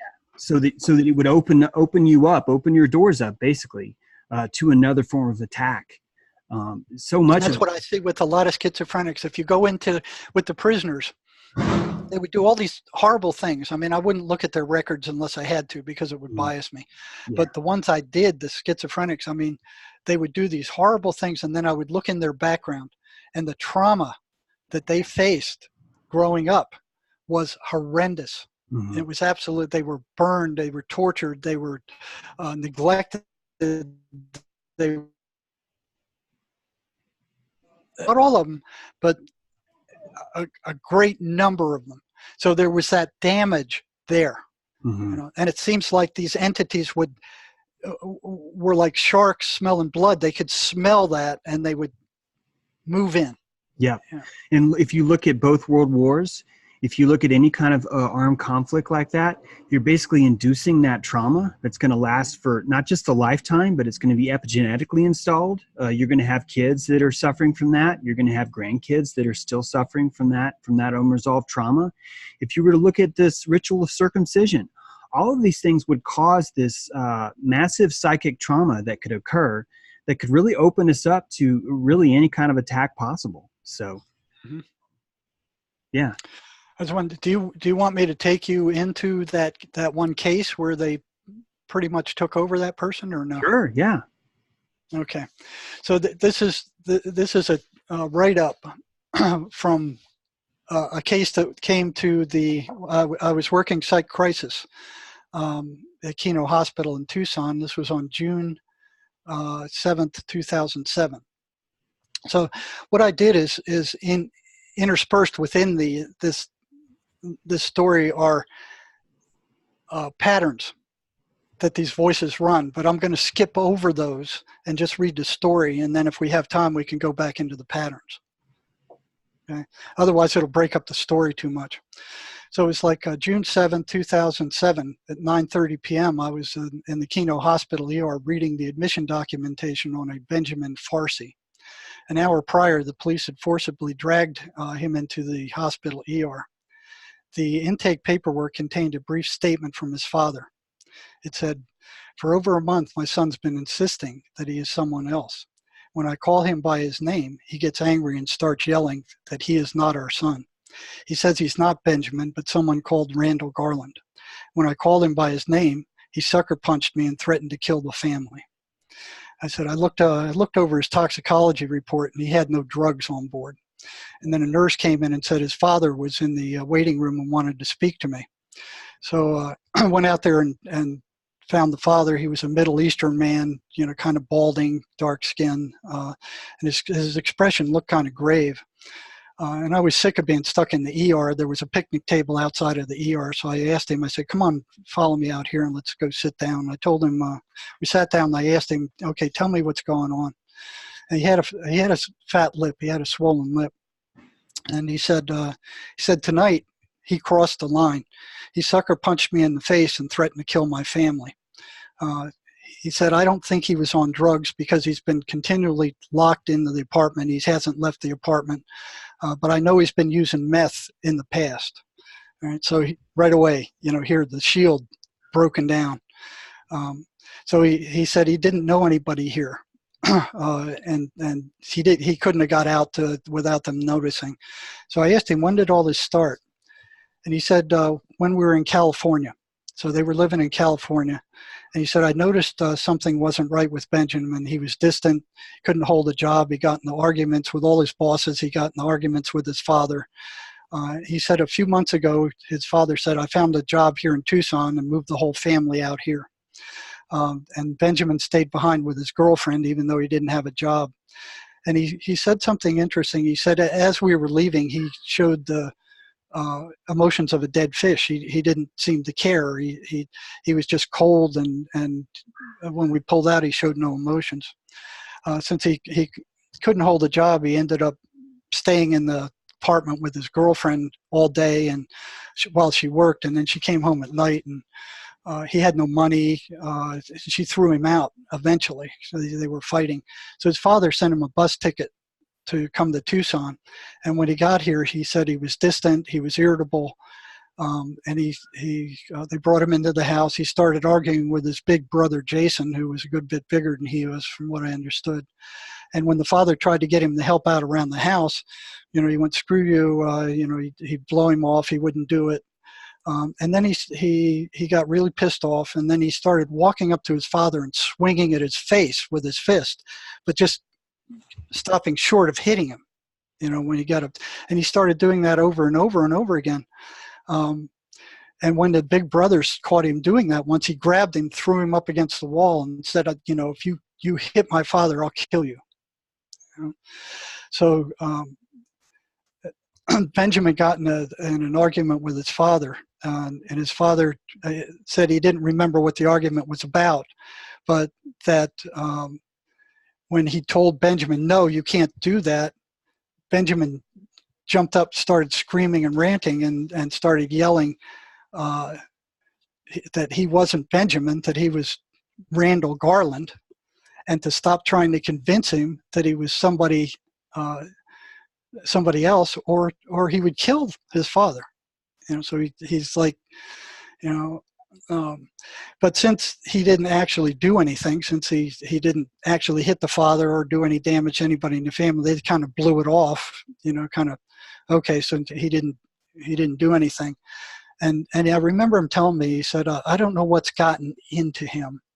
And when you think about a statement like that, it's like something has gotten into him, or the devil made me do it. It's like there's this unconscious awareness that something else is driving the behavior. So I asked the father, I said, how long has he been that way? He said, for a few weeks, and he's getting worse. Um, he said that this evening he went into the living room and that the guy made a total mess of the place. And he said he never cleaned up after himself. And then he said, he called Benjamin. He said, Benjamin, I want you to clean this mess up right now. And Benjamin went off and started screaming at him. He says, I'm not Benjamin. And he started screaming that over and over again. And he said the whole family ended up in the living room trying to reason with him. He said the harder we tried, the madder he got. And he said his little daughter was there too, and she was holding a pet chick that they bought for her. She was apparently a little gal. He said Benjamin screaming scared it, and it fell onto the floor. Benjamin reached down, grabbed the thing, ripped its head off, and threw it at the little girl's feet. And she was just screaming bloody murder for hours. And then his older son grabbed Benjamin and pulled by the hair and started smashing his head against the floor. And as it said, the father said, I was afraid he was going to kill him. His wife was screaming, and the father tried to break him up. And Jason, the brother, dragged Benjamin into the bedroom, slammed the door, told him if he came out, he would kill him. Right? So after a couple hours, Benjamin started pounding on the walls in the room. And they could hear him walking around in there talking to somebody, even though they knew there was nobody in there with him. And the longer he stayed in there, the more agitated he sounded, and kept pounding on the walls until his father heard him actually punching holes through the wallboard and the pieces falling on the floor. So he ran into the bedroom and he goes, Benjamin, stop. And Benjamin came up to him and did the same thing, only this time he punched him in the face and knocked him down. All right. So he was on the ground, and he said, when I got up, he tried to hit me again. And he kept yelling, I'm not Benjamin. Benjamin's dead. He said, he died a long time ago. Why can't you get it through your damn thick skull that Benjamin is dead? And then he said, now get out of my house, all of you, or I'll kill you. So he's threatening to kill the whole family. And he took a step toward the guy's wife, and the father grabbed him, wrestled him down to the floor. And I remember him telling me, he said he was a lot stronger than I gave him credit for.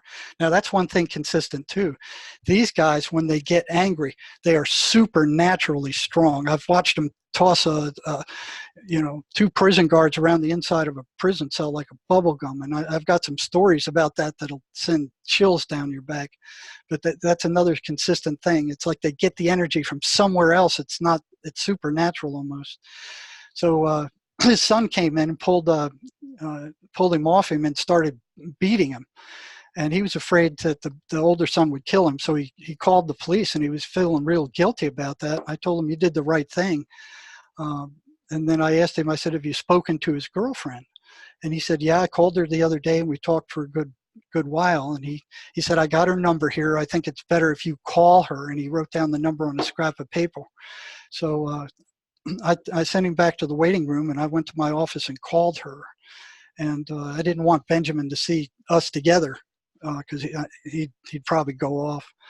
So the girlfriend's name was Sheila, and I called her up, and basically the story I got from her is that they moved in together into Sheila's one-bedroom apartment. And it wasn't long before they started having trouble. He couldn't hold down a job. He was grumpy. He was irritable. He was strapped for cash, and he was basically living off of Sheila. He was isolated all day, which is really bad for these people, because then the voices just have them all to themselves to bang on him all day. And she would come back. He couldn't sleep at night. He was pacing the floor. He slept all day. When Sheila pressured him to get a job, he just went off like a firecracker and started screaming. And she backed off thinking, well, maybe if I'm supportive of him and give him some time, he'll get a job. But that didn't happen. His temper just grew worse and worse. She started feeling like she was walking on eggshells around this guy. And he was relegated to sleeping on the sofa. She would lock her bed at night. She started thinking seriously about asking him to leave. But she was afraid about how he'd react because his temper was so volatile. And every day she'd return to her apartment at night, exhausted from work. The shades would be drawn. The sink would be full of dirty dishes, and the apartment would be a mess. So he wasn't, he wasn't responding to her complaints. Finally, she got fed up and suggested that he might be more comfortable in his own apartment, but he pleaded for her to stay. And she felt sorry for him. So she was thinking, well, okay, I'll let him stay till he finds a job, and then I'll ask him to leave. He promised to do better and look for a job and clean up the apartment, which he did to some degree. But he reverted back to the way he was. He didn't look for a job. He didn't clean up. And he had this, she sensed this thinly veiled resentment toward him. And at night, she could hear him pacing back and forth outside her bedroom door. She locked it, and he was mumbling to himself. So one night, she was jarred awake when he opened, he was arguing with somebody in the living room loud. And she looked at the clock. It was like 3 a.m. She's going like, well, who did he let into the house at 3 a.m? So she got up, and the springs on the mattress squeaked, and Benjamin shut up. He went silent. The talking stopped. So she opened the door, and here's these burnt cigarette butts there, and the living room smelled of stale smoke.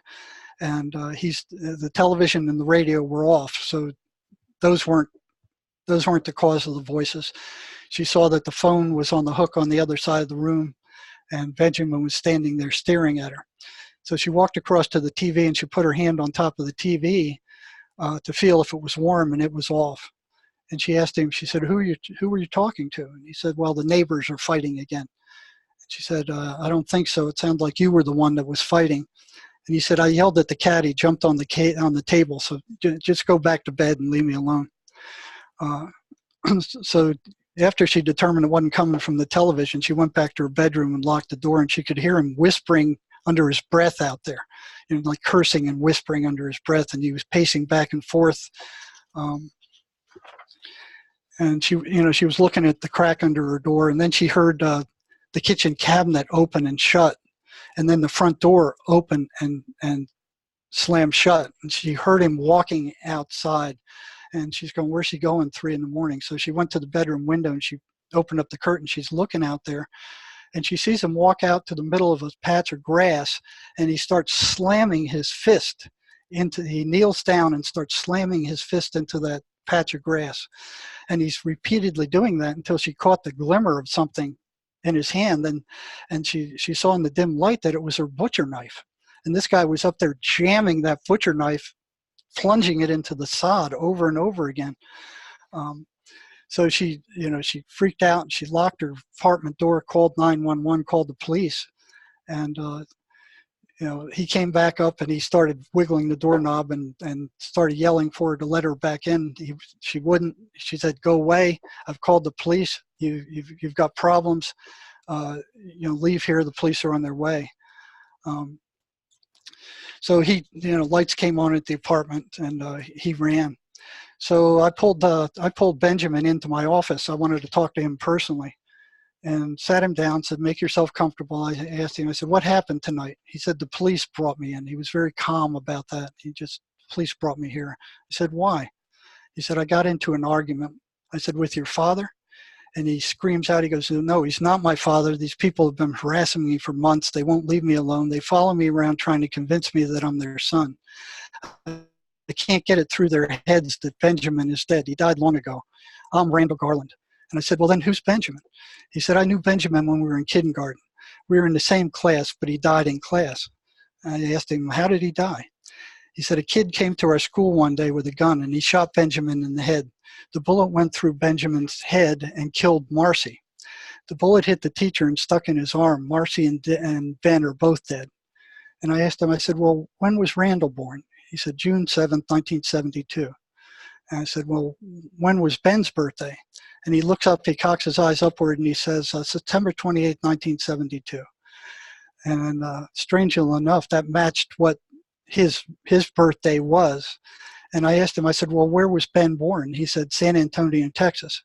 I said, well, where was Randall born? He said, Boston, Massachusetts.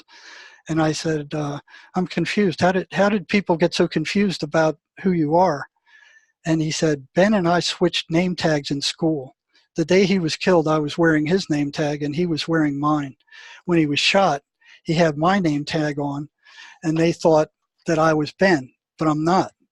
These people called the police and tried to get them to convince me that I'm Benjamin. He said, now I'm really pissed off.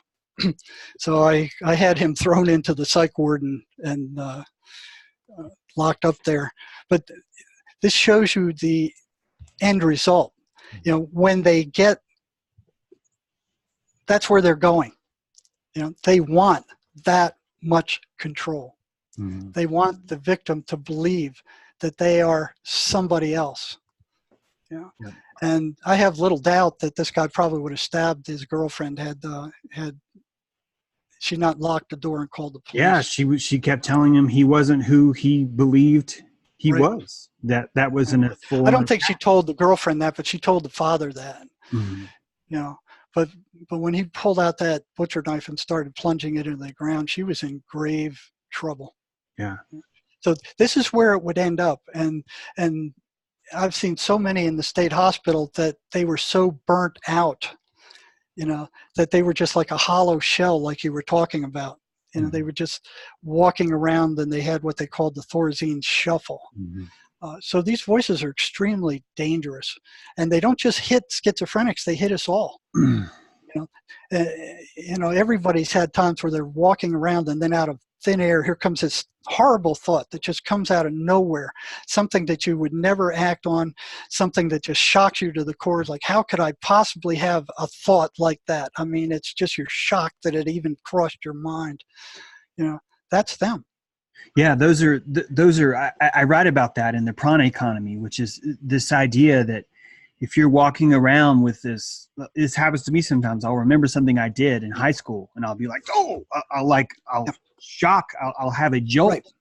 of that. Right. And I look at that as your egoic shield has been hit, and luckily you're recovering from it. Like the fact that you feel bad and you're like, oh, I can't believe that's a good reaction. It's when we carry that guilt, when we carry the shame of it and hold it secretly and hold it in private, what's really happening is we're picking at that scab and we're opening our. Well, yeah, they're picking at that scab. Yeah. And every time you run into a similar situation, that button is pushed, that negative emotional energy is generated, and they come and they dump on the gas, saying whoever triggered that, they're to blame, attack them.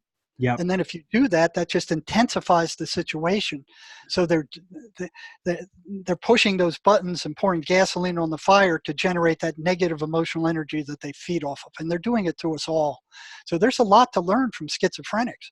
Oh, absolutely. Yeah. You know, they have a lot to teach us, but you know, psychiatrists, you're crazy, you're nuts, you got nothing to say about your condition. We'll tell you what's wrong with you. You listen to us and you take these meds, and that's what the treatment is. They haven't done one study on these voices, not one. Mm-hmm. They've just out of nowhere oh, well, we think they're hallucinations because they don't make any sense to us, so they're hallucinations. Well, it could be even worse than that. It could be that there are people that study this all the time, that know how this technology works perfectly well. It could be that there's a certain ceremony, such as laying in a coffin at a 322 ceremony at Harvard and confessing all of your sexual sins to a group of people as they watch over you. This could be some sort of ceremony where you're opening your egoic defenses and you're allowing a possession to enter you. I know it sounds crazy, but if you look at just how well these demonic forces run things, they're always at the top, that it would seem to be almost naive for us not to at least consider the possibility that these possessions could be happening on a professional, installed program, much like you would administer a vaccine. Anyone who wants to be in charge of our world is going to come through an elite Ivy League school. And out of that Ivy League school, there's going to be a secret society that you enter. And inside that secret society is a ritual. And that ritual could electromagnetically open up some sort of doorway or some sort of channel where these creatures enter. It would explain why there's been such a systematic attack over our treatment of these situations. We're not treating them. We're managing them. And I know that no one cares more than the people that are in the trenches fighting this. I know that. No one's willing to sacrifice more, but their hands are completely tied, and it's always tied by someone above them. Just like the demons, it's always tied by someone above their chain of command that they don't even get to see. They're just told this is not how we do things. Well, that's usually it's psychiatry, and you know that triggers the memory of one time I was working at one of the psych hospitals, and it had been taken over by a private corporation, and the patients themselves were doing. They got together and they were doing this exorcism on this other patient, which was interesting. And one of the nurses saw that and just kind of turned a blind eye. When psychiatry found out, they fired her. Mm-hmm. You know, it's like you will not let this kind of stuff go on in our institutions. You know? That's exactly what got me fired. And it was weird because the guy that fired me was a former patient at this place and had a very different approach. He was very much wanted to run it like a prison. And it just only now, man, I wish I would have had your wisdom when I was in that position. No, you don't. No, you don't, because they would have beat the crap out of you like they did to me. Yeah, well, I would get assaulted all the time because this is a wilderness program. And even though I had the 11 to 14-year-olds, sometimes I would be with the 15 to 17-year-olds. And those guys those are big guys. No, I was talking about administration. Oh, I gotcha. Yeah. You know, they would go after you. They would not permit anything that wasn't in their mindset. And you can trace that all the way back to the ivory tower. Oh my goodness. They're training psychiatrists. This is the way it is. This is what it is. It's a chemical imbalance, and they're still saying that, even though, like you said, there is not one iota of proof of it. But you go to their advertisements right now for these different antipsychotic drugs. Oh, it's believed there's a chemical imbalance of the brain. There's not one iota of evidence for that at all, nor is there any evidence that it's genetically transmitted. I can't believe that this just hit me. One of our counselors told my group that they should be very careful for me because I was working against God, that I was some sort of demonic force.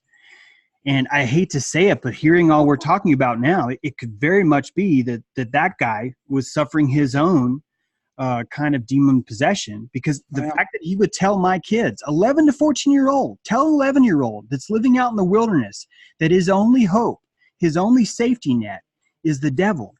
I mean, that's some serious messed up. My counselor said that? A counselor said that. Oh my God. Only now is this hitting me. Am I remembering this? One counselor wanted me fired right away. This other counselor was telling my kids that I was this demonic spawn and that you were a threat. Again, you were a threat. Over the target. Probably so. This has been awesome. I don't want to end this, but we have to, because it's the 2-hour limit. So let's wrap it up so we have something that's digestible. Is there anything else you want to say or talk about right now, Jerry? Well, I think I'd just like to reiterate that we're all under attack by these things, that you are not your thoughts, that you are the person watching the thoughts. You're the one listening to those thoughts, and to watch those things come into your mind, and the only time you can live is in the present. And these things are constantly dragging you into the future and into the past. And every time they do that, they're creating this anxiety. What's going to happen next? Look at all the rotten things you did in the past. We can only live in the present, but that voice that's in our head constantly speaking, that's not who you are. And that's what they invade. They invade your thought stream, and they'll throw something in there. And I catch myself all the time. Here's this rotten thought comes in there, and I go, this doesn't belong to me. Get out. Leave now. So you have to watch your thoughts and back away from them, because they're self-reinforcing. They'll tell you the same story over and over and over again. And when they're done, the world is the way you think it is. But that's just your story. That's not the truth for anybody else. That's just your story. And if you try to break that, there's all this static that happens. They don't want you to break that. They don't want you to look outside of that. It really does boil down to, am I sovereign? that Right. when you say, am I sovereign, you are creating electromagnetic cymatic pattern in your brain. I know it sounds crazy, but you are. You're creating this thought pattern that's going to have a certain electromagnetic charge.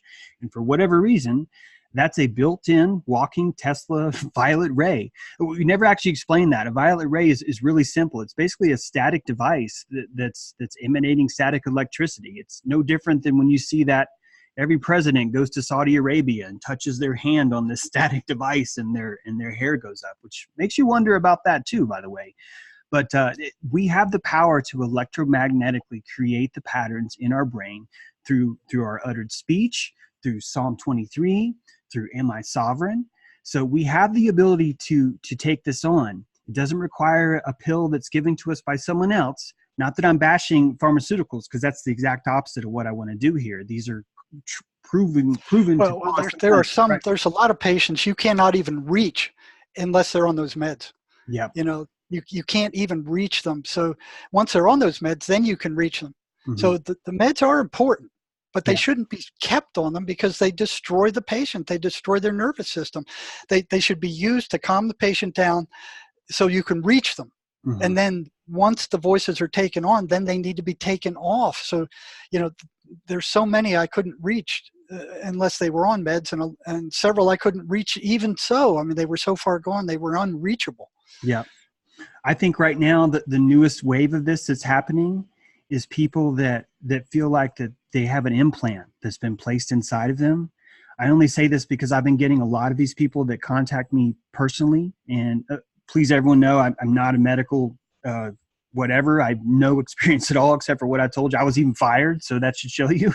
But I always come back with, it's because they don't have sovereignty over their own body. They literally feel as above, so below. There's an implant in me. That implant really could be this demon force, this type of possession. And that's why it really comes down to, am I sovereign? Can I prove my sovereignty? If it starts there, I think that's your best bet to trying to keep yourself safe and get us back to health. Well, yeah, realize they're out there. There are forces out there that are independent of us that are trying to, hijack you, drive you in a negative direction. I mean, they are not of you, and they insert thoughts constantly into your mind, and these thoughts are usually negative lies, about yourself or somebody else. If you need to be on the watch for that. Yep. Man is not a cancer on this earth. You are the living soil. You were supposed to be here. The earth, you were a reflection of the earth. You were the blue whale of the walking land. Don't let them drop your shields, man. Don't let it happen. We're gonna take care of this. Anyway, final words, Jerry? No, I appreciate you letting me come on, and I appreciate all the listeners, because you guys are the ones that are going to have to spread this information, because it's certainly not going to be done by psychiatry or the ivory tower. They're going to suppress this stuff. They're making $3.6 billion a year selling antipsychotic drugs. Mm-hmm. That's a real big disincentive to find a cure for one of the top 10 maladies on the planet. They're not going to want this out. It's you guys that are going to have to get it out through the underground, through talking to one another, through underground media. If anything, they're going to suppress this stuff. Mm-hmm. So those of you who have the light to see and can hear this stuff, I'm verifying that it's true. And there's a lot of people who work in mental health that feel like, oh yeah, there's something else going on here. This person is possessed, but they won't allow themselves to think that way, because the whole system is set up to blow that off, to negate that. But they feel it, they sense it. If families with schizophrenics, they sense that there's something else there. And I'm here to tell you there is. Right on. You'll see down in the comments, there's links to some of these books we discussed. These are other experts, some not as qualified as Jerry, but are still saying the exact same thing. So I encourage you that if you have any doubts about this, check out those articles, check out those books. You'll see links to the Freeman TV interviews, which are fantastic, with Jerry and Sherry. And we're going to sign off for now, but thanks a lot for listening. Bye-bye. Thanks for having me. Thanks, Jerry.